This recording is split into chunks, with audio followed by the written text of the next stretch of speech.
Sometimes when you're working through a problem, it's good to take a step back and remember that the best solution is oftentimes the simplest solution. Let me explain. So not long ago, we finished designing these beautiful backing cards for our Tab Buddies. And the original plan was to actually cut out the tab that's illustrated on this backing card so that the Tab Buddy can be inserted right on top of it and sit on top just like it would the tab of a can that it has just opened. But in reality, it was hard to actually cut out that tab without damaging the rest of the card.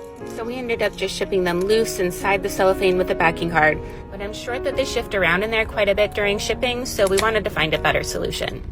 Luckily, my husband is a 3D printing whiz. He is the brains behind Tab Buddies to begin with. So he wanted to try 3D printing a solution for us. And that's how this little device came to be. We looked at a lot of different paper cutting and hole punching type of devices that are out there and decided to try to make one that was custom fit to cut out the tab of our backing cards. I'm just using a sheet of paper here, so our cards are actually quite a bit thicker, and you can see that it does indeed go through. Although wearing these nails, I had a heck of a time getting it off, but once I did, you can see it's just not very clean of a cut. It doesn't look great. So back to the drawing board he went.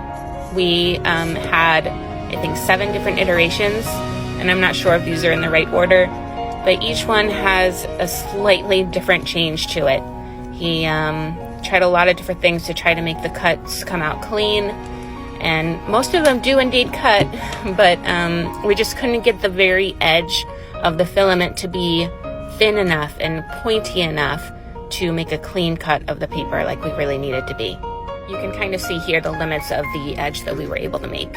So here's all 8 of those variations, and here's the solution that we ended up finding instead.